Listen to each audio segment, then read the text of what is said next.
away and to programs that help to feed those who are struggling to provide for their families in terms of fresh food and produce. The produce that we produce here, the stuff that is grocery store quality, is all given to the Worcester County Food Bank, another program called Reyes Community Servings. Now that's the stuff that's not grocery quality. That's for kids.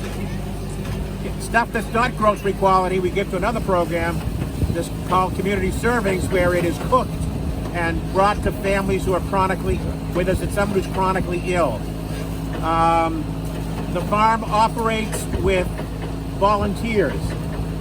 Believe it or not, to keep a farm this size with 40 acres of land here and 75 acres in Harvard, it takes a lot of volunteers. It takes 8,000 volunteers to make this place work. There's only 6 people that get paid on this farm.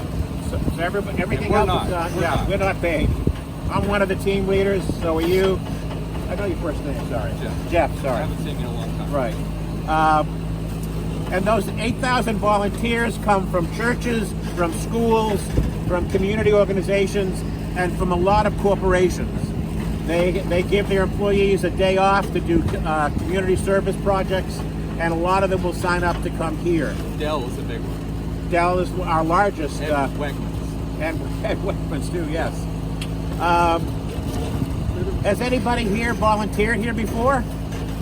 You have. Great. What have you done? Something over there with no work. Sure. Anybody else? You have too. Great. Can you name some vegetables that you think we might grow here? What about you kids? Name a vegetable you think we might grow here. Carrots. Apples are not here, but apples are at our other farm in Harvard. We grow apples there. We have a 75-acre apple orchard. Can you name any other vegetables? No corn. How about Broccoli. broccoli? We do grow broccoli. Name anything else? What do you put on in salad? Tomatoes. What was that? Do you guys grow ranch dressing here? Ranch dressing. No ranch dressing. What's that? Oh, okay. In salad. You're right. In salad. We grow cucumbers. We have peppers.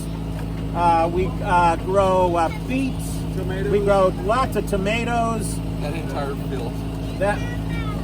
Now, right now, the place where you see the greenest grass, that's called a cover crop. We already harvested the stuff that we grew there this year, and we plant a special crop that adds nitrogen to the soil. We try as much as possible to use natural fertilizers and natural pesticides whenever we can. We're not technically organic, but we do the best we can. Let me see. The farm starts by planting everything we plant here. We plant from seed. We start early in the spring, in February and March, in the 2 greenhouses you see behind me by the barn.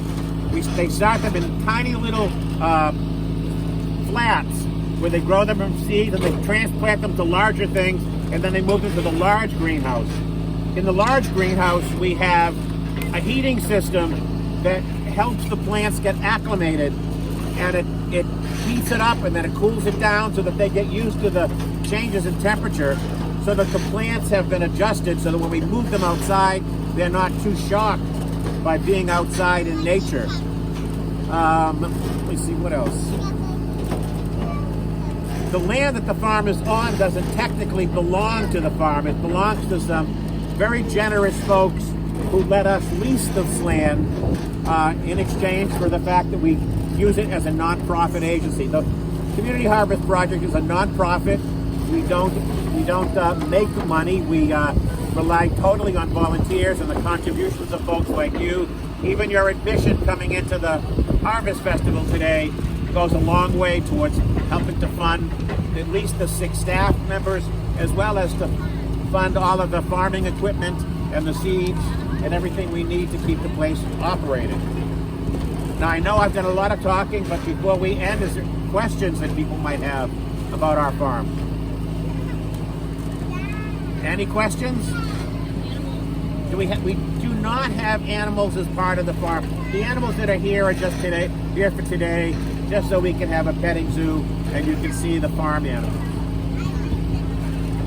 How long has the farm been around? The farm has been around for more than 20 years. It actually began in Hopkinton as a farm, as a small garden that was run by a private person who noticed that there were folks in their community who were struggling, so they made their garden bigger, and then they relied upon people to volunteer to help them, and then it expanded from Hopkinton and eventually came here. But it's been around for, I'm not sure, 25, 30 years? 1970. 1970, wow. So it's going on 50 years now.